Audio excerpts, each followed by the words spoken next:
We are going to welcome Ted Rall, and Ted is twice the winner of the Robert Kennedy Journalism Award and a Pulitzer Prize finalist. He is a syndicated political cartoonist, an opinion columnist, a graphic novelist, and occasional war correspondent. Interesting mix. His work, as many of you know, has appeared in hundreds of publications, including the New York Times, the Washington Post, the LA Times, and he currently writes and draws cartoons for a website called anewdomain.net, and is editor-in-chief of the satirical news website skewednews.net. And if you've never visited, it's well worth a trip. His first graphic/comics biography was of Snowden that came out a couple years ago, I think. Last year. Was it last year? Yeah. Okay. Seems like Snowden's news has been in the news for so long. And in his mission statement, I thought it was great, he writes, quote, "I'm out to change the world by changing people's minds about things." This new book is more than just a biography of Bernie. It's also a narrative of the Democratic Party and the arc of how it's changed and maybe changing again. Ted was born in Massachusetts, raised in Ohio, graduated from Columbia University, where he contributed cartoons to the campus newspaper and maybe got his start on where he's going now. So please join me in welcoming Ted Rall. Thank you. Appreciate it. Give my clock. Hey, I need a new phone. Time? No, I'm good. Okay. Thanks for coming, everyone, and it's good to be in Vermont, in Bernie territory, I assume. I'm sorry I'm late. So, but we probably would have started a little late anyway. So probably, two wrongs make a right, maybe. I like to keep things pretty informal. So if I say anything that prompts a question or a comment, just feel free to pipe in even while I'm talking. And I also kind of prefer the Q&A part when I'm in the audience to the author, and I'm not going to read from the book because I figure everyone here is literate. That's why you're at a bookstore, so you can probably read the book yourself. I never even understood the purpose of reading. Just saying, poets, I understand. But not, it's like I know how to read. So it's like PowerPoints, like when people read the PowerPoint, I'm like, I can see, right? So anyway. So yeah, I'll just explain a little bit about the background of the book, and then let's talk about all things Bernie, I guess. And it's kind of an amazing time because tomorrow is kind of like the do or die. Well, it's a do or die state, I think. South Carolina is going to be important or interesting. Bernie Sanders. So this book really is a sequel to the book I did about Edward Snowden that came out last year. And the Snowden book was my 18th book, and one of the criticisms that I've gotten many times over the years is that all I ever do is I'm a knittering nabob of negativism. All I ever do is complain. I wrote one book calling for the overthrow of the government. I wrote another book saying that everyone who was old was bad. That was when I was young. Now I'm old. It's like everyone is young. It's like now everyone's young is bad. That's the next book. So it's just so it's just like I'm always bitching and moaning. That's the nature of my work. People say as a political cartoonist, well, why can't you do positive cartoons? It's like, because as a very good friend of mine who's a conservative political cartoonist said, there's a name for a positive cartoon, and that's called a greeting card. A positive political cartoons, as a rule, suck. So, it's a negative profession, and it's just always about picking on everyone. It's like, if President Obama does something right, which has been known to happen, I just don't do any cartoon about it. Sorry, he's got his PR flags. So, the thing is, in Edward Snowden was a unique opportunity for me, because for me, this was the first time in my life that I could genuinely look into my heart and say, here's a hero. Here's a guy who I would like to think that I would have done the same thing in his position. Not that I'd ever be in his position, because the NSA would have never hired me. But I think this is a guy who is admirable. He took a chance. He defines integrity for me, which is doing what's right even when it hurts. And he did do that. And even though right now he seems to be doing pretty well for himself, the fact is that he faces prosecution, a life sentence, possibly even execution if he comes to the United States, and all because he wanted us to know that the government was breaking the law and using our taxpayer dollars to do it on a massive scale. And so after that book came out, it was deemed a success on a number of levels. I mean, the publisher wanted another one because it sold pretty well. And also, it was kind of a new format. It's like a very small, chunky, one cartoon, one panel per page, basically.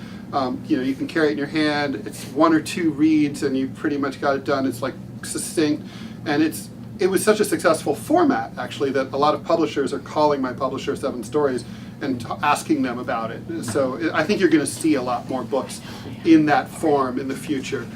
People like it, and I'll do more. I have another one in the works. The next one's going to be about Pope Francis. All right. And so it'll be a little trilogy of like the 3 people who don't really suck. And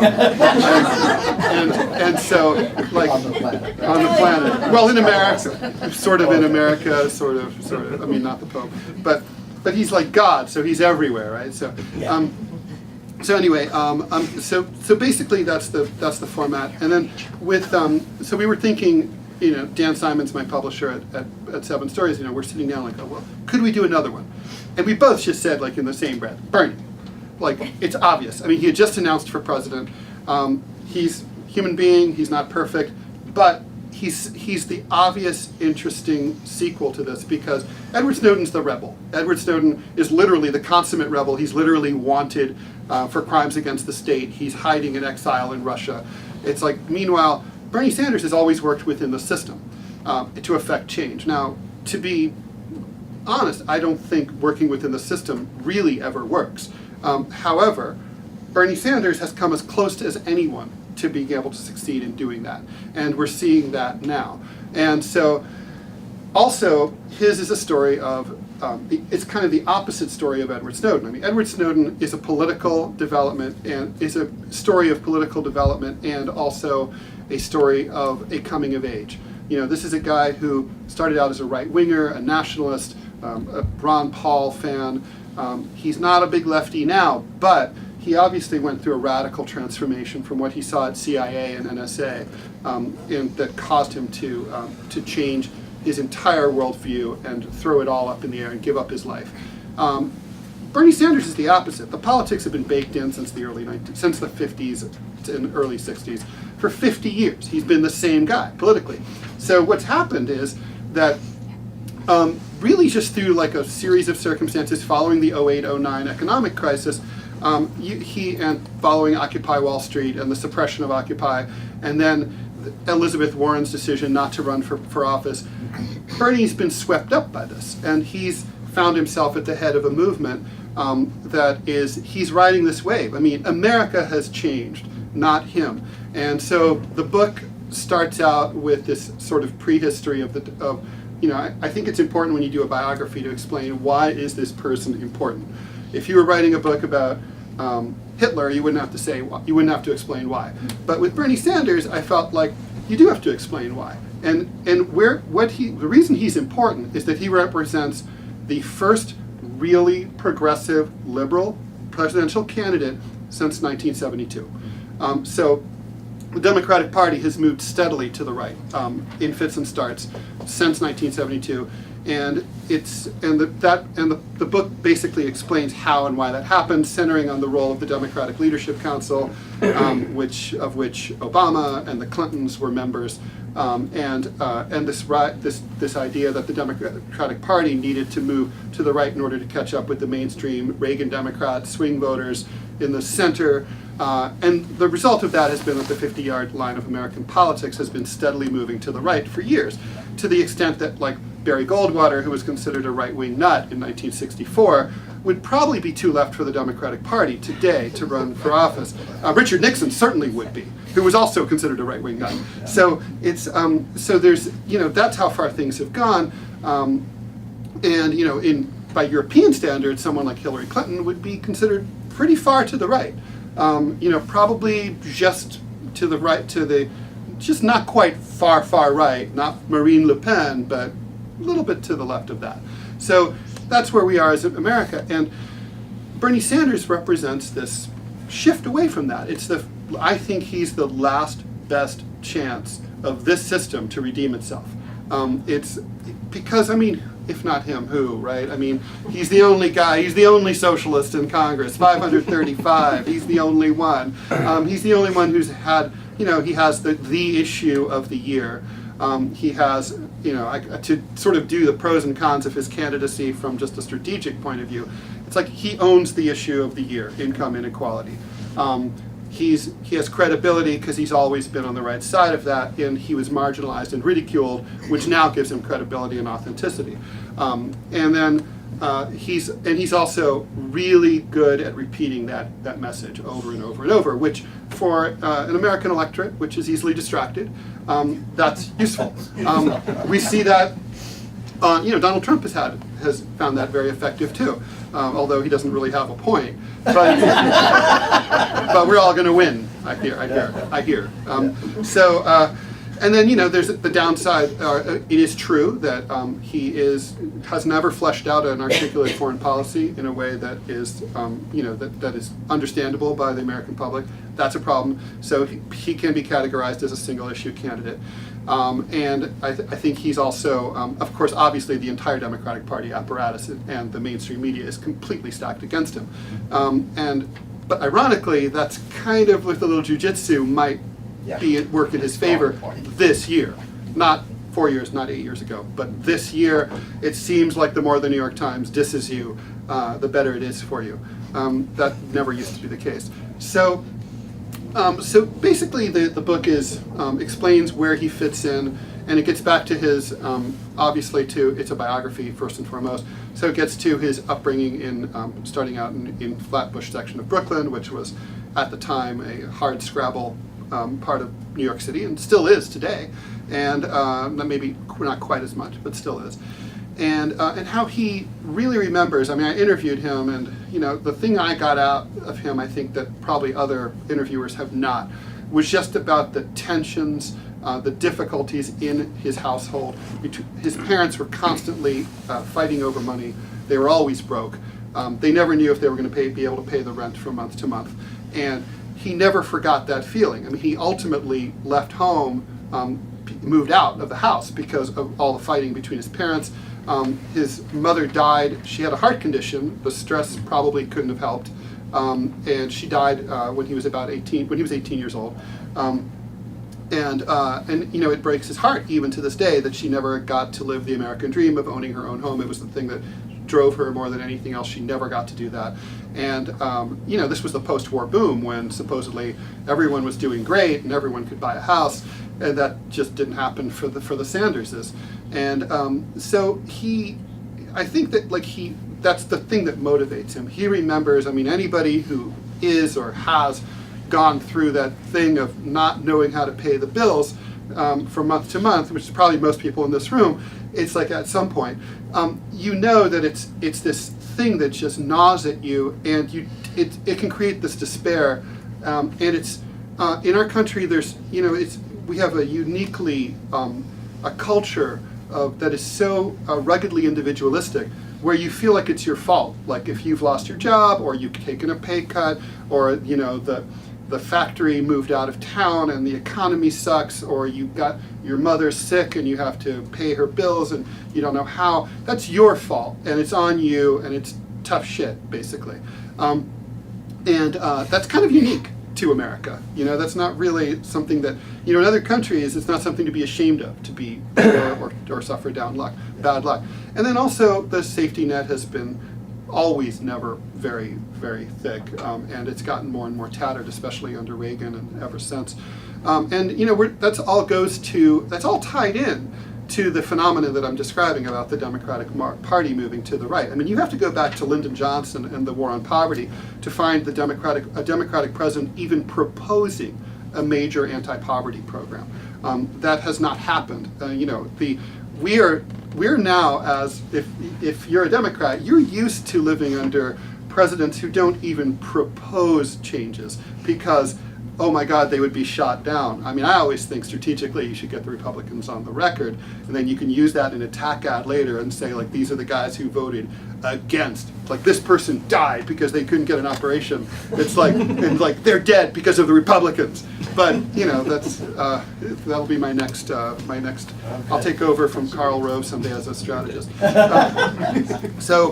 I would love to do attack ads. It would be so much fun. It's kind of cartooning. It's kind of natural. Yeah. So if anyone wants to put up a couple $1 million, let me know after the talk. So I'm trying to think what else I should get to. So, I think we should. Obviously there's. We are at a crossroads in terms of what happens next. I mean, Bernie Sanders has gotten further, I think, than probably anybody thought. When I got into this, I thought this was a Hail Mary pass. I'm like working on this book, and I'm thinking, well, he's so far behind. He's a protest candidate, and we've seen this before. George McGovern in 1984 when he ran against Mondale. Just these Hail Mary pass candidates that don't have any money and nothing happens, and they fade away. I was like, I'm going to have 2 or 3 weeks to sell this book. It was coming out. I really thought that. Like my publisher was pissed because I delivered it a week late, and so it came out January 19th instead of January 12th. And he's like, that's a quarter of our sales. It's like now he's cool. We're on the bestsellers list like this week and last week. But it was just like, oh my God. So, and then, now, and then like we read these crazy polls, and like, it's like there's so much spin about like how he's going to do, and then there's the role of the superdelegates, and there's all this stuff, and I'm following this because I'm like, this is all about my sales, right? Like if he's the nominee, like I can get a new house. So if he's the president, I'm going to buy a state. So it's like, because I have the only like biography. I mean, there's other books about him, but there's not like just a pure biography because no one believed in him. It's like, and look, I deserve this. I've done a lot of books that have failed miserably. So I just want to know. All right. So anyway, yeah. Any questions, comments, thoughts? Oh God, so many. Just I don't have concrete, but question at this point. But I just want to enjoy what you've done and how you approach the world and how you see it. And I'm dying to read this book. I agree with you that he's a Jeffersonian hero. That's what Jefferson told us we had to do if we want to preserve democracy. And we've gotten so far away from that. So far away from that. And Bernie's doing it in a way. Yes, yeah. It's true. I mean, I have my critiques. Excuse me, can you repeat the question for? Oh, sure. Well, so he said that he enjoyed my work, and that's good. And that he believes Edward Snowden is a Jeffersonian hero, right? Right. So, Patriot. I didn't say that, but that's. You just did. Jefferson defined patriotism as the willingness to do whatever it took to preserve democracy. Yeah, those guys would know. Yeah. They did it. Yeah. So, yeah, thanks. Anyone else? Oh, come on. Yeah. I have a question just about the logistics of getting this book out quickly. Oh, yeah. And somewhere in the reading, you had to ink it really quickly. Brutal. Can you say a little bit about the production? Totally screwed up my whole like last year. So the Snowden book, I took about a year and a half to work on. I mean, you have to understand, if I were just doing this, this wouldn't be so hard, but I'm also doing 3 syndicated cartoons a week. I write a column. I do 5 cartoons or columns for the websites that were mentioned at the beginning. Then there's freelance stuff, then there's speeches, there's interviews.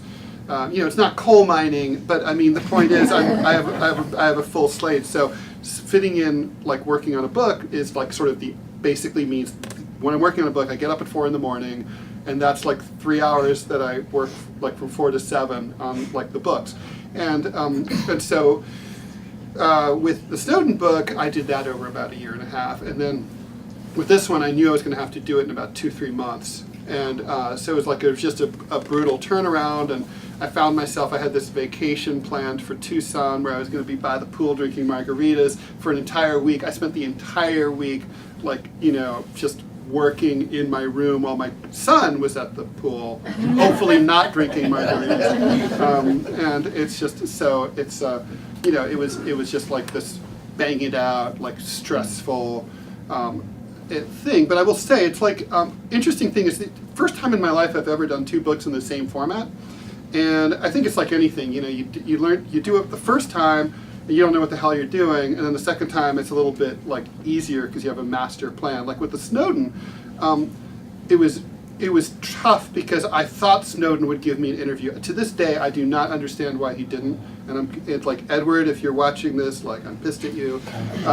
But what happened was that he was just so, I was kind of waiting, so I'm like, okay, I'm going to work on it while I'm waiting for it. And they did bits and pieces and put it all together. Like Jules Feiffer, the cartoonist, was famous. He would like not actually draw the whole cartoon at once. He would draw panels, a bunch of them, and then like arrange them on the page and paste them and like figure out which ones he wanted to use and throw away other ones. It was like this whole process, like where he distills it, right? And that's kind of like what this book was like. It was like put bits and pieces. There's like probably 50 or 60 pages that I never put in the book because they just didn't work. And then there's so it was just this like ordeal. But then finally Snowden came through with like a bunch of edits. I sent him a PDF of the book. He came through, he's like, oh no, like the New York Times totally got that wrong about how I got out of China. So I'm like, oh God, I gotta so I had to cut and paste and reboot. And so it's like put together with baling wire, I think, but it works. And then like with the Bernie, I was like, no, I'm not doing that. I'm gonna have the interview with Bernie first. I interviewed him in Washington. And then it's like, I'm doing this like complete script, like nice and smooth, and then like bang it all out in like methodical order, nice. So it's, I don't think, if you didn't know what I just said, you probably wouldn't be able to tell the difference, but I can tell, it's like, and it was definitely a smoother process, and it was faster, and, you just get better at it. And it's also kind of weird to be drawing the same character over and over and over, because you want him to look a little different each time, because otherwise it's Dullsville. But at the same time, it's got to be the same guy. And I've got kind of a strange drawing style to begin with, so it's just like, so that's the challenge. But it's, I think, for the Pope, it'll be even smoother. I'm hoping for the papal audience, actually. So, that would be awesome. I think he might just be cool enough to do it, unlike Snowden. Is it the same format? Same exact format. Huh. Except it'll be 2 words, because you can't just say, like, Francis. Or, because he's the Pope, I grew up Catholic, I still have this thing, like, that power. I'm not Catholic anymore. I mean, I'm not Catholic, I'm just, like, don't go to church.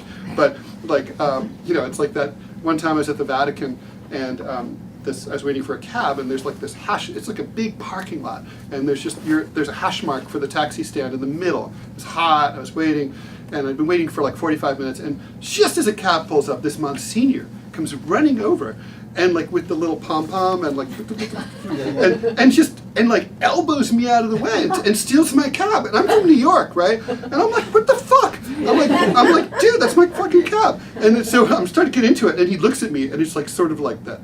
He cast like God thing on me. He's like, oh! I see the pom-pom, I see this, and he has this look. I'm sorry, Monsignor, I'm sorry. It's like, take my cab, please. It's like, it still has the power, It's once an altar boy, always an altar boy. Unfortunately, the Pope doesn't have that power over Trump. No, apparently not. Well, that's because Trump is God. I wanted to do a Trump book, but my publisher wouldn't let me. I'm serious. Black cover, of course, with a little head floating in mid-air. That's how I swear. I had the covers already drawn. Anyway. The wind blowing here. Oh, I love his hair. He probably will win, but who knows? Yeah. I'm curious about your formulation of this format. Like, what are your influences for it? How did it come about? Why do you think it's successful? What are the limits? What are the strengths? Well, I wanted to, what do you call it? Well, they call it a graphic. It's a graphic biography, but that sounds kind of more interesting than it is. It's not quite so Purian. So, in terms of the format, obviously there's, there are lots of biographies that are like in the standard comic book form or graphic novel form that are kind of superhero influenced and have splash pages and stuff. And to tell you the truth, I don't like them. I never have. I always found superhero comics kind of repulsive, and I just never liked them as a kid. And so I was thinking, like, I also think that in the age of the internet, portability is a big thing with books. Now I read a lot of biographies and history books. Nonfiction is my thing. I'm like looking over here and I'm like, yeah, I totally need to pick up that Aaron Schwartz book. It's like but like when books are heavy, it's like, I mean, I don't have a Kindle. I'm never going to get one. I don't like ebooks, but not least because they don't pay good royalties to authors. But like, it's like, but so I only buy books. I only buy paper books, but they're heavy, and a heavy book is like hard to deal with sometimes. I read in bed. And it's just like, I'm holding it up like this, and like my wrist hurts. So, getting old. So I'm like, so I was thinking, this would be great to have. I live in New York. I'm like, a book that someone could stick in their pocket and carry with them on the subway would be so awesome. People are busy, and like, frankly, I don't think Snowden or Bernie Sanders. Frankly, I would buy a 400-page prose book about like their history, because frankly, they're not that interesting. But I think, like, I would read something like this. I would spend 2 days reading about them, and like, and I also think the role of the pictures, especially for the Snowden book, brings a lot to it, because I wanted to explain the NSA programs. They're really hard to understand. Most Americans don't know, even people who follow the story, really exactly what the NSA is doing with each of these programs. But you can use diagrams and stuff to explain in the Snowden book exactly what's going on in a very easy way. I mean, I have people tell me that like their 11-year-old kids read the book and loved it. So obviously, what's not possible is to have like, massive amounts of detail. I mean, you don't want, a small 500-page book. So, I would have done a different format, assuming I'd wanted to do a book that was that long. I think stories need to be as long as they need to be. And for me, this was as long as these particular stories need to be. I mean, this isn't Lenin, I mean, it's like this is either of the Lenins. This is like, these stories are still, Bernie's narrative is pretty straightforward, and Snowden's is short, right? I mean, he's a young guy, he's 32 years old. So, I mean, there's just not that much, I forget who it was that some actress did her memoirs when she was 16, and I was like, what do you have to say? But, yeah. Could you talk a little bit about your experience in Afghanistan? Yeah, so I've done I guess you could say 2.5 books about my experiences in Afghanistan. Most recently, 3 years ago, I did a book, 3 years ago, called After We Kill You, We Will Welcome You Back as Honored Guests, Unembedded in Afghanistan. And then back in 2002, I did a book called To Afghanistan and Back. And that was the first book about the U.S. invasion of Afghanistan of any form, so it actually, kind of caught fire at the time.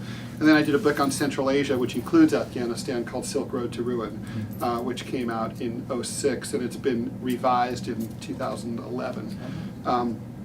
That's like actually one of my favorite books by myself, but it's only if you really need to know about Uzbekistan should you really read it. But I mean, it is a fascinating part of the world.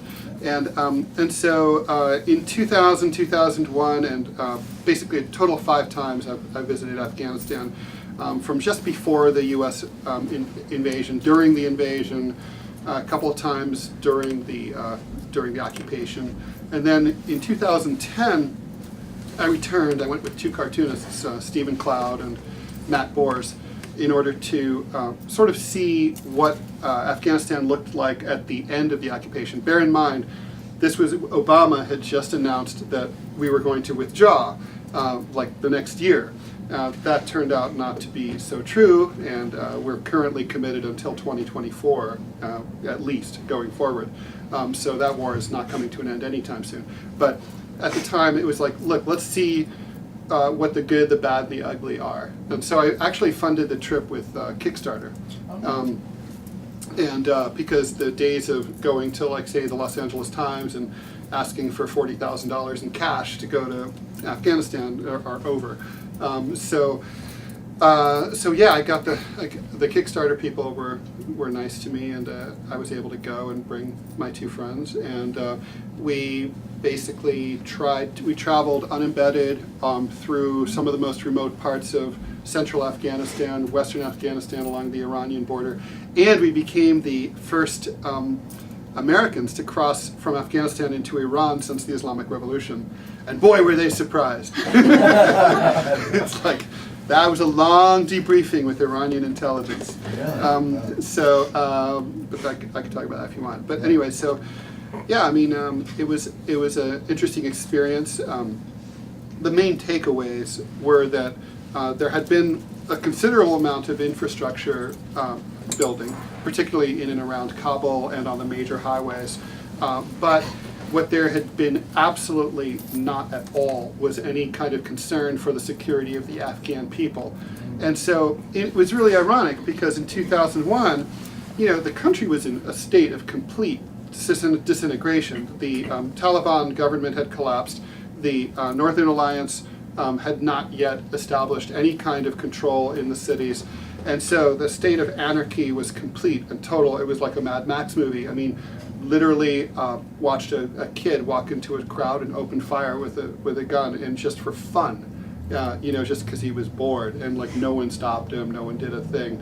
That was like a routine kind of thing. You just get shot at because people were bored, and so that was 01. But yet people were super optimistic. They were like, the Americans are gonna like rebuild our country. It's like everything is going to be great. They're going to bring in democracy. It's going to be fantastic. They were really optimistic. But even though everything was like, they were living in a 14th century country. I mean, there was not 1 inch of paved roadway in the entire country. There was not one telephone in the entire country. There was not one street address.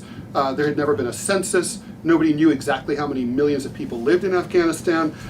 It was like there was no infrastructure, no electricity, nothing.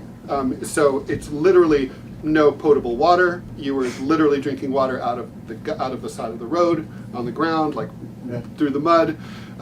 It was total disaster, a complete failed state. There was no money. There was no money in circulation. Why did that happen? I mean, historically, how did that come about? It was 24 years of civil war.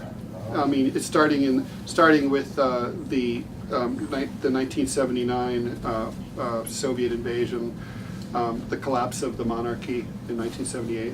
It basically, and most notably after 92 and the collapse of the Najibullah regime, Afghanistan just completely collapsed. And then the Clinton administration is not blameless. They imposed devastating economic sanctions on Afghanistan from 95 until 01. And during that period, they just, there was no international trade. They couldn't even you go to the hospital and literally the doctors were like, we don't have a Band-Aid. And then the official line here was that, we let medical supplies in. That's not true. That never happened. And, but then, on the other side of it, you had this thing in 2010 when you returned, and it was like, well, there's highways, there's bridges, there's electricity, better Wi-Fi than in Vermont, let me tell you. Better, sorry, not Wi-Fi, cell phone service. I mean, for sure. Fewest dropped calls in and around Kabul, no doubt. And it was like there was just a lot of infrastructure, and people were just so scared and so negative because they were convinced that the country was about to disintegrate into the kind of sectarian violence that would be worse than what happened before. Because there's the neo-Taliban, which nobody talks about. We call about the Taliban, but they're not the same. The Taliban today are not the Taliban from the late 90s. The Taliban of the late 90s, these guys were, for all of their crazy religiosity, they were honest, straight shooters. They were ascets. Like when they broke into Mullah Omar's compound, they expected to find that he'd been living large. He was living on an army cot in an unfinished room that had no windows, that was freezing cold in the winter and blazing hot in the summer. and he had all of $10,000 like left behind. There were no Swiss accounts. There was nothing like that. They had nothing. And those guys, they weren't dishonest. But the neo-Taliban, these are the children of the kids. These are the children who grew up in the madrasas in the tribal areas in Pakistan during the Civil War. These kids are gangsters. And so it's a completely different thing. They have the veneer of Islam, but they're all about the cash, the drugs, the kidnapping, the gang rapes. So they set up checkpoints, they ambush people, they stop them, they rape them, they rob them, they kill them. And this is kind of like, it happens like on a mass scale throughout the country. And so people are convinced that these are the people who are going to take over, and it's going to be worse. So with the US gone, and the US has never supplied security in most of the country. I mean, it's like I went to parts of Afghanistan that had never seen an American in 9 years of foreign occupation. They had not seen one drive by, they hadn't seen an American plane, because the entire occupation is eastern Afghanistan. Afghanistan is not actually being occupied for itself. It's being occupied as a staging area to conduct air raids into Pakistan, into the tribal areas. That's the purpose of the US presence in Afghanistan. That's why we have that air base in Bagram. And so it's just, so it was a really interesting thing. I found a lot of things to be very surprising. I didn't anticipate that the infrastructure would be so good and the morale would be so bad. But, yeah. Can you elaborate on what the status was with that audio tape and the Thank you for bringing that LA up. Times? Yeah, so I assume most people here probably don't know what you're talking about, but I'll just bring it up. Okay, so I was, until July of last year, the staff editorial cartoonist for the LA Times. And and so I have to be careful about this because I'm 2 weeks away from filing a lawsuit. You want to turn the tape on? That's all right. So I'll be careful about what I say. But with that, so what happened was that back in May of last year, I did one of my many cartoons criticizing the LAPD. The LAPD is a target-rich environment when you're a Los Angeles cartoonist. It's corrupt, it's incompetent, it's evil. So I've done lots of cartoons criticizing the LAPD and their and their incompetence and their corruption. And one of the ones I did in May of last year was about a jaywalking crackdown that had just been announced. So I wrote a blog that went with the piece for the online edition of the Times. And I didn't think anything of it, but I mentioned something that I've written about previously, which was that back in 2001, 3 weeks after 9/11, I was arrested for jaywalking in LA. I was thrown up against a wall, handcuffed, roughed up, and then given a ticket. Ironically, I was not actually jaywalking. It's ironic because I jaywalk all the time. I'm a New Yorker, and it's just like I was like, it's like when you do something all the time and then you get a ticket. You get a ticket and you weren't doing it, and you're like, that's just so wrong. And so, I guess I could look at it like, well, this is for all the times I did it. I'm not like that at all. I'll talk. Maybe the Pope will have some kind of input on this. But so anyway, I was really pissed, and I filed a complaint with Internal Affairs. All right, so anyway, nothing came of it. 98.6% of complaints to LAPD Internal Affairs are just summarily dismissed because, after all, what do you know? You're just a citizen. So, anyway, go forward. This blog comes out. It attracts the attention of someone in the LAPD, or probably more likely the police union, because when you look at shenanigans against journalists that come out of police departments, it's usually the police union. The Fraternal Order of Police or whatever. In LA, it's called the LAPPL, the Los Angeles Police Protective League. Best name ever. Yeah, and that's true. They protecting those who protect us is their logo. So anyway, they do that very well, and so the LAPPL probably, but the Times claims it's the LAPD, provided an audio tape surreptitiously taken of my arrest in 2001 by the cop to the LA Times. Although more accurately, I should say the Times claimed it was an audio tape. Actually, it's a copy of a copy of a copy of an audio tape. Makes a big difference, actually, if you know anything about audio authentication. You know, it's like you have to have the original, otherwise it doesn't mean anything. It could just be like spliced or dubbed or whatever. So they said, listen to this tape. It shows that you lied about your encounter with the cops. Like, you weren't thrown up against a wall, you weren't handcuffed. I said in my writing that it had attracted that he mistreated me so badly that an angry crowd surrounded the cop and yelled at him. They were like, that never happened. Listen to this. This is a polite encounter. You were treated great by this cop. You have nothing to complain about. So I listened to the recording, and they sent it to me by email, the Dropbox. I listened to it, and it's literally 6 minutes, 20 seconds of a little bit, like, you can hear a little bit of talk, and 6 minutes of like,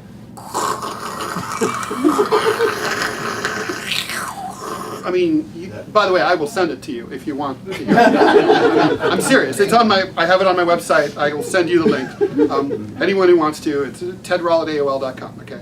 It's just email me. I'm serious.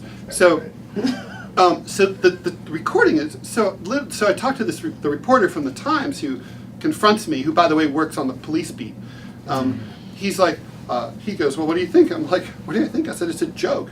He goes, it's not a joke. I go, yeah. I said, you're right, it's not a joke. I said, it's a fucking joke.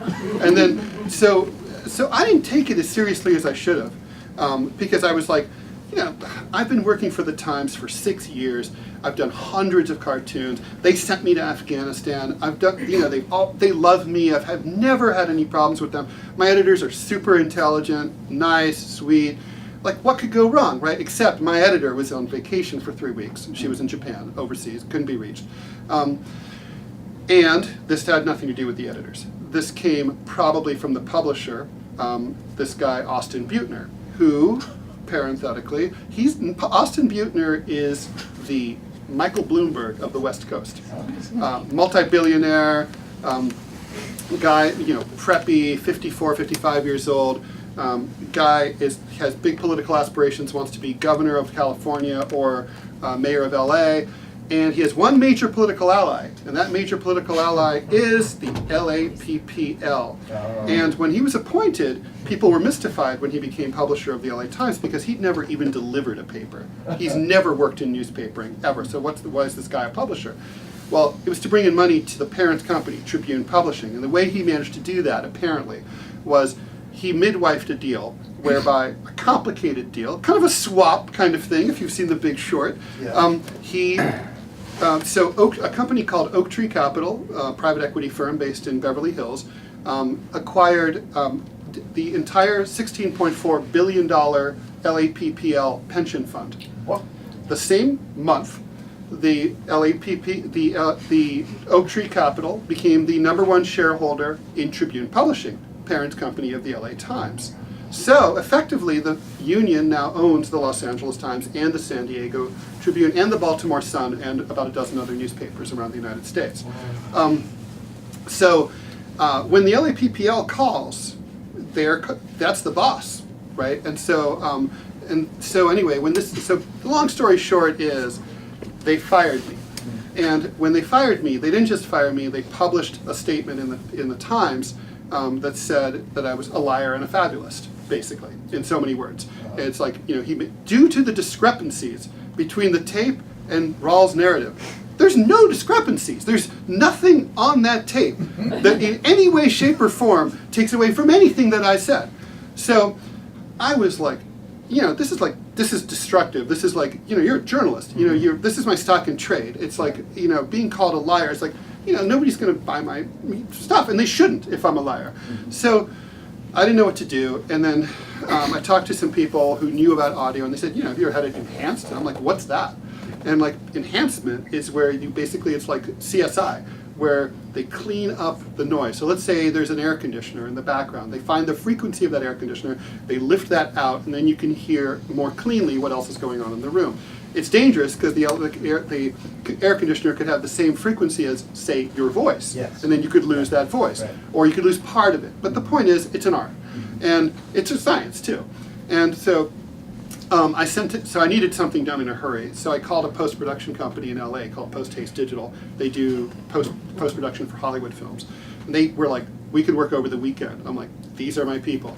So I get this new version, and you can clearly, it's still crappy, but you can clearly hear a bunch of stuff on the audio that you couldn't hear before. And most notably, a woman shouting at the officer, take off his handcuffs. And you can also hear 3 other women shouting at the officer and like insulting him and saying, you need to take off his handcuffs, and all sorts of like sexual innuendo about like how he's gonna rape me and all this stuff, right? So I send this to my editors at the LA Times, and I'm like, listen, there's new, I had the audio enhanced, it proves what I said is true, proves that the cop lied, please reconsider. Crickets. No answer whatsoever. I keep sending it. No answer. I mean, okay, I'm naive. I'm a cynical guy. I mean, I think Bernie Sanders is way too optimistic when he says the system is just rigged. I mean, and this shocked me because I've been working in newspapers since I was 15. And I was first published in a newspaper when I was 15. And I was like, I've never heard of a newspaper being confronted with new evidence, especially concerning something serious like this, where they besmirched someone's reputation, and then like we don't even want to like talk about it. Like they could have said, they should have called and said, Ted, we'll look into it, we'll get back to you. They should have had me come in and talk to them. That's normal. They never gave me a chance to talk to them. They weren't interested. They didn't want to hear my story. And so ultimately, the internet picked up the story, and it got bigger and bigger. It was the dog days of August, so it took a little while. But pretty soon there was coverage in The Guardian in particular and in the New York Observer. New York Observer did their right-wing, kind of a conservative libertarian paper, but that's respected by journalists. They did their authentication and enhancement, and they got the same results I did from Post Haste Digital. Then Greg Palast, the investigative reporter, he did his own, he got the same results too. So now there's all this editorializing going on. The Guardian listens to it, they hear it, and KFI Radio in LA, big talker station in LA, they hear it, and they're right-wing, and they're like, and there's like right-wing bloggers listening to it, and they're like editorializing, like, Ted Rall's an asshole, we hate his politics, the LA Times totally screwed him, he needs his job back. So I'm like, but crickets, LA Times will not talk. They shut down the comment section of the LA Times website. They start deleting all the comments that are in my favor. They go into lockdown mode. They're not answering any kind of like reporters from like The Guardian, International Business Times are calling them, New York Observer, no answer. They won't talk to them. They're shut down completely. And so, so the next thing they did, they doubled down. 3 weeks after the original publication, they published this long screed where they said, well, we have hired 2 audio experts in order to authenticate it. And they can't find anything, except when you read the thing, it's insane. They literally, it's like, the statement contradicts itself, it contradicts what they said in the first one, it's all over the place. And all their argument basically boils down to, la la la la, we can't hear that lady say that. That's their argument, literally. Like, we can't hear anyone say take off his handcuffs. I'm like, my mom uses a hearing aid, she's 80 and she can hear it. She can't even hear me when I'm trying to like tell her anything, right? But she can hear that lady. So it's like, so anyway, I'm like, thank you lady from the past. So now, it's been really tough to find legal counsel because suing the LA Times and the Tribune is not something I can afford to do on my massive royalties from Bernie.